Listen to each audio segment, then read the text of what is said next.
de Venezuela. ¿Cómo está? Bienvenida al programa. Bueno, muchísimas gracias por la invitación y aquí. Ha sido una jornada larga, ¿no? Comenzó bien temprano. Así es, desde la madrugada, desde las 12 de la medianoche, acompañando al presidente Nicolás Maduro hoy, inaugurando el Paseo de la Resistencia Indígena, donde develamos ese monumento a nuestro gran líder Guaycaipuro, y bueno, dando el mensaje, además compartiendo con todo el pueblo que allí estuvo con nosotros. Un día bien importante, ¿no? Porque, bueno, no solamente, y yo veía lo que tú exponías ahorita, de cómo nos falta aún educar a nuestro pueblo, ¿no? Y efectivamente así debe ser. Y bueno, esta es una gran oportunidad para hacerlo, para hablarle a toda la población venezolana sobre eso. Cuando uno analiza, así sea por encima, todo lo que se ha hecho en función y en beneficio de los pueblos indígenas de nuestro país, y observa el tema de la educación, de la salud, el acceso a tecnología, etcétera, etcétera, uno ubica allí muchísimas reivindicaciones de carácter social. Si hubiese alguna en particular a destacar el día de hoy, ¿cuál mencionaría usted? Yo creo que en la parte educativa hemos dado un gran avance, ¿no? Hemos dado un gran paso. ¿Por qué? Porque, bueno, ahí tenemos la educación intercultural bilingüe que está establecida en nuestra Constitución de la República Bolivariana de Venezuela. Allí no solamente establece que hay que dar esta educación, sino que además es obligatoria dentro de todo el territorio nacional, especialmente donde están las comunidades indígenas. Entonces vemos cómo nuestros niños, niñas pueden recibir clases en sus propios idiomas indígenas, tienen el derecho a utilizar su vestuario propio dentro de los salones de clases. No es obligatorio utilizar una camisa, un pantalón, un suéter, una falda, sino que pueden, por ejemplo, ir en su manta, ir en su nava, y eso es sumamente importante, ¿no? Además, por supuesto, de que a través de las canaimas, que también se da dentro del sistema educativo, no solamente los niños indígenas, sino que allí también tenemos dentro de los programas algo que resalta y reivindica todo lo que es la parte de pueblos y comunidades indígenas. Entonces vemos allí como una gran posibilidad para poder masificar los conocimientos de los pueblos indígenas a nivel nacional. Hay muchas cosas positivas, pero seguramente, como decíamos, habrá cosas en las cuales poco se ha avanzado o hay necesidad de avanzar con más fuerza. Yo le mencionaría un tema para la reflexión, y es el tema de las posibilidades, capacidades, mecanismos productivos de nuestros pueblos indígenas, es decir, la posibilidad cierta de que generen mecanismos para hacer autosustentables los espacios que habitan. ¿Cree usted que allí se ha avanzado lo suficiente? ¿Qué cosas faltan por lograr? No, bueno, ahí debemos seguir trabajando, ¿no? Hemos tenido un gran avance porque hemos trabajado directamente con las comunidades indígenas. Recordemos que la mayoría de las comunidades indígenas tiene, y tú lo has dicho, tiene como principio el autosustento, ¿no? Quizás a veces, si pudiésemos lograr que esa producción no solamente sea para el beneficio de la propia comunidad, sino que también incluso podamos ayudar a satisfacer las necesidades de todo el pueblo venezolano, sería excelente.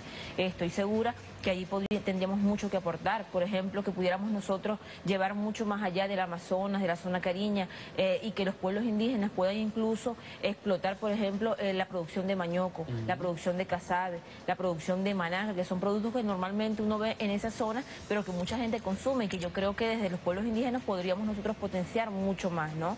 En otro tema, bueno, imagínate, el tema de la pesca. Ahí, bueno, tenemos comunidades indígenas que desarrollan la pesca, pero normalmente, digamos, falta un proceso más para poderlo incorporar a todo lo que es el sistema alimentario del país. Ahí definitivamente tenemos que seguir trabajando, aun cuando hemos hecho bastante con las comunidades indígenas. Hay un tema que siempre se ha debatido, y es el tema de la discriminación social, ¿no? De la discriminación que durante mucho tiempo se aplicó contra las comunidades indígenas. Un hecho que ha cambiado significativamente durante los últimos años, pero que evidentemente todavía tiene presencia en la sociedad.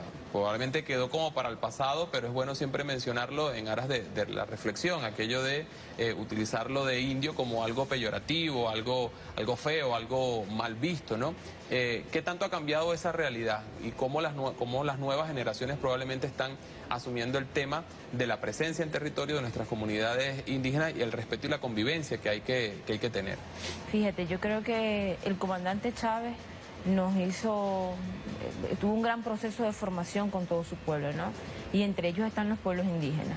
Tú ahora puedes ver a las comunidades indígenas, a los líderes, a los voceros, al que está allá en la parte más lejana de Venezuela, en el último rincón, y la gente maneja sus derechos, maneja las leyes, las posibilidades que tienen hoy o que tenemos hoy como pueblos indígenas para participar. Eso es bien importante porque eso nos permite en que nos podamos ver como iguales ante todo el pueblo, ante toda la nación, ¿no? Que somos una sola nación.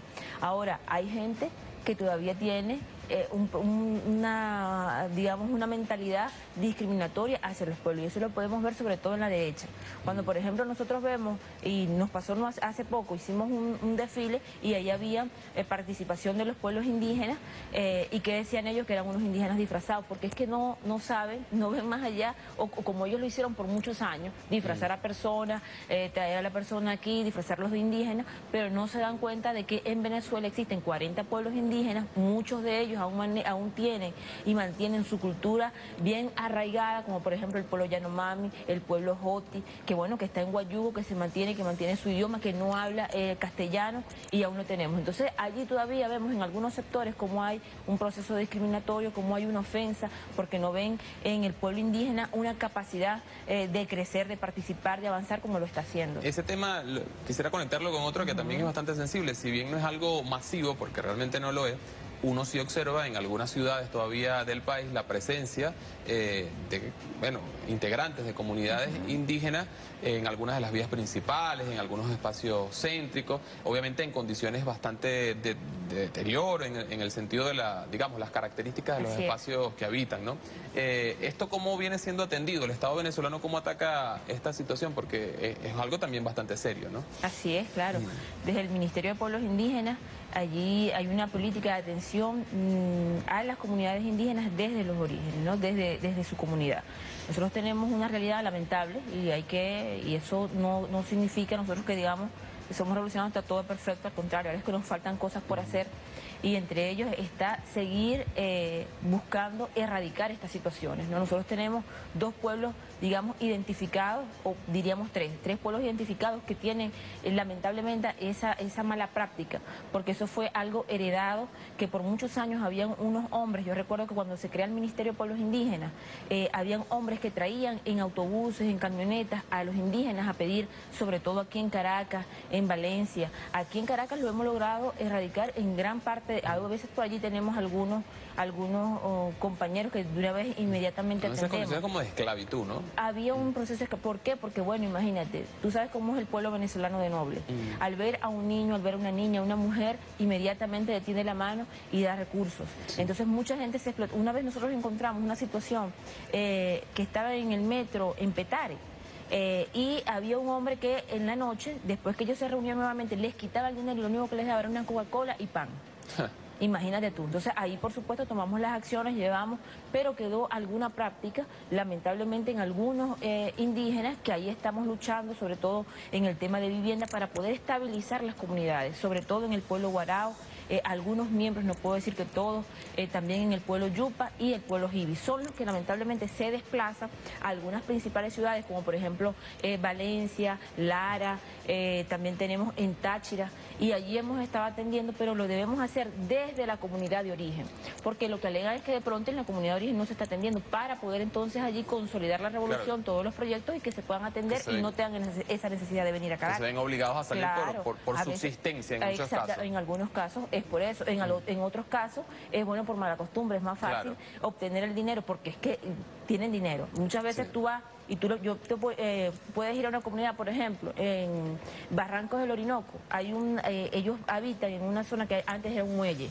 y allí tú puedes ver a la gente, tiene DirecTV, tiene televisores plasma, pero vive en un rancho, en una miseria que tú no lo puedes creer. Entonces también hay una pobreza, digamos, de conciencia, que tenemos que trabajar con la formación, que bueno, no solamente con que le demos una casa, con que le demos, tiene que haber todo un proceso formativo para poder entonces volver a lo que eran los valores indígenas a esa familia. ¿De cuántas comunidades indígenas estamos hablando que hay en el país, y cuál es la población, digamos, total de todas estas comunidades? En Venezuela hay más de 3.000 comunidades indígenas, y de la población tenemos, según el censo del 2011, 724.000 habitantes. Una población grande.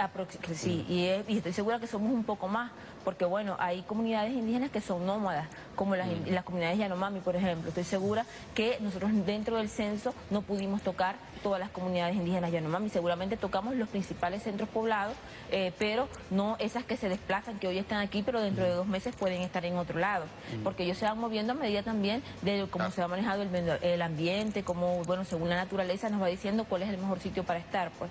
Pero somos más de 700.000 indígenas que hay en toda Venezuela. Hay un tema con esto de la cifra, a propósito, y conectándolo con el tema electoral, con el tema de la campaña, porque allí también hablamos de derechos y de reivindicaciones, la posibilidad cierta de que las comunidades indígenas participen de los hechos democráticos del país, nada más democrático que los procesos electorales. ¿Eso cómo ha venido evolucionando? Si es que ha evolucionado. Ahora las poblaciones indígenas votan más que antes, digamos, son ritmos de votación similares a los de los últimos años. ¿Y cuál ha sido la evolución allí? No, en las comunidades indígenas, donde tengamos centros electorales y que estemos identificados, puedes ver allí la mayoría de los resultados, es que son revolucionarios. Y en muchos que votan, ahí tenemos centros donde vota incluso el 100% de los electores y allí salimos... Todo el que está inscrito vota. Vota, exactamente. Todo el que está, porque además el pueblo indígena es muy disciplinado. Entonces inmediatamente, y además que es un derecho conquistado, bien importante, y que ahora tenemos incluso los indígenas posibilidades de elegir, por ejemplo, diputados a la Asamblea Nacional, tenemos la posibilidad de elegir alcaldes, gobernadores, la posibilidad de elegir concejales, estamos en todos los niveles de participación política y allí los indígenas, bueno, leales, van a ejercer su derecho al voto porque saben además que es un derecho y es un deber como venezolanos y como indígenas. El presidente Chávez, el comandante Chávez, en cualquier cantidad de oportunidades hacía referencia al modo de vida de nuestras comunidades indígenas como un modo de vida ejemplar. Digamos, mucho nutría su discurso y mucho nutría sus ideas de la forma de vida de las comunidades indígenas puestas al servicio o conectadas con la posibilidad de la construcción de una sociedad distinta, en este caso la que propone la revolución, que es el socialismo. Decía en muchas oportunidades el presidente Chávez que se podían tomar ejemplos concretos de la convivencia indígena para la construcción del socialismo. ¿Tú lo ves así? Y de algún modo, ¿qué cosas concretas pueden expresar que eso sea posible? Claro, hay valores que el comandante Chávez siempre rescataba, ¿no? La colectividad que existe entre los pueblos indígenas, ¿no? La posibilidad de resolver los problemas a través de la palabra, por ejemplo. La posibilidad de que si hay un alimento para beneficiar a alguien, beneficia a toda la comunidad, ¿no? Y eso lo podemos ver incluso cuando entregamos los títulos de tierra. El título de tierra es colectivo, el título de tierra no es individual, pertenece a todo el pueblo, pertenece a toda la comunidad. Entonces son valores que definitivamente nosotros debemos tomar ese valor de sinceridad, de honestidad, de saber que todos somos hermanos, el valor también, el respeto que existe a la madre naturaleza, el saber que venimos de ella. Bueno, son definitivamente valores que debemos tomar y que nosotros además ponemos a toda la sociedad venezolana para querernos más y sentirnos cada vez más humanos y poder entonces crear lo que decía o consolidar lo que decía nuestro comandante Chávez, que era el socialismo indo-venezolano. Ya para ir cerrando, quisiéramos aprovechar de mostrar la gráfica, nos va a ayudar allí nuestro director a mostrar algunos elementos importantes a recordar, a resaltar durante un día como el de hoy, Día de Resistencia Indígena. Leyes a favor de los pueblos indígenas. Bueno, está la Ley Orgánica de Pueblos y Comunidades Indígenas, la más importante. Hay una ley para la demarcación de las tierras y hábitat indígenas, un tema importante.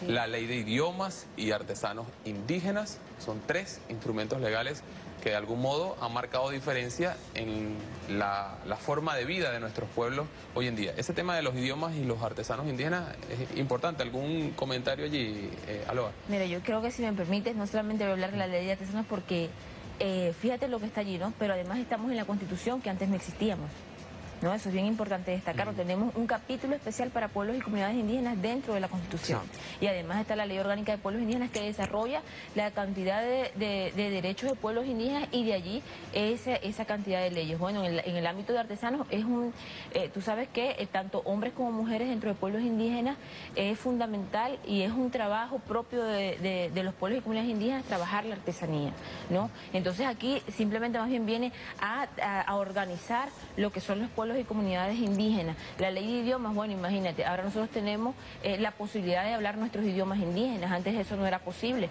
Ahora cada pueblo indígena puede venir, dar su mensaje, explicar, hablar en cualquier escenario en su idioma indígena. Entonces definitivamente vamos avanzando en lo que es la demarcación de tierras y de hábitat indígena, como hemos entregado ya más de 80 títulos de tierras en comunidades indígenas, y definitivamente debemos ir consolidando en los diferentes espacios todo este trabajo que estamos haciendo, que se está haciendo desde el Poder Legislativo, y lo que nos permite seguir avanzando en la consolidación de los derechos. Muy bien, vamos a dar la oportunidad también para que quienes nos han estado viendo y escuchando puedan participar en el programa. Vamos a la pantalla de nuevo para conocer la opinión, por ejemplo, de Rafael Ramón Montaña. Nos escribe lo siguiente: si no le brindamos la atención requerida a las comunidades indígenas, estaríamos contradiciendo el contenido de la Constitución, dice este usuario. ¿Hay más comentarios? Colocamos otro. Sí, aquí nos dice Julio César Carrillo lo siguiente: los que sentimos a la patria arrastramos una nostalgia por nuestros antepasados indígenas que sufrieron el yugo impío. Otro comentario en las redes sociales, ¿solo esos dos? Sí, porque hay otro comentario. Vamos a colocarlo, creo que de Diego Peñalver, dice: las civilizaciones precolombinas respetaron siempre la Pachamama en una simbiosis ganar-ganar con naturaleza. Hay otro comentario que vamos a mostrarle a algunos de nuestros usuarios. Ahí está el de Marco Antonio, nos dice lo siguiente: días como hoy nos recuerdan quiénes somos y para dónde vamos, unidad para la autodeterminación de los pueblos. Nos dice nuestro coordinador, ¿podemos ver imágenes de lo que está sucediendo ahorita? Sí, vamos a ver lo que está sucediendo ahorita a propósito de la clausura de los Juegos Deportivos Indígenas. Esto es en el estado Sucre, ¿correcto? Ahí está en el estado Sucre, está el gobernador Luis Acuña, la inauguración de los Juegos Deportivos. Todo esto también es parte de un proceso de construcción, ¿no? Y de organización importante. Es importante, fíjate, que ahora los indígenas también son reconocidos como atletas, ¿no? Y todo es un proceso que viene desde las comunidades. Ahí se hicieron un proceso de eliminatorias en todos los estados para poder llegar allí, donde compitieron las diferentes comunidades y por región se eligieron, y ahí hay 8 delegaciones, 8 territorios diferentes que van a competir, y bueno, veremos los resultados. Así es, así es. Bueno, estamos a la espera también de la participación en este evento del vicepresidente Jorge Arreaza. Muchísimas gracias. Aloha Núñez, candidata del Partido Socialista Unido de Venezuela a la Asamblea Nacional, ex ministra de los Pueblos Indígenas. Son las 6:34 de la tarde, nos corresponde establecer una pausa. Al regreso vamos a estar hablando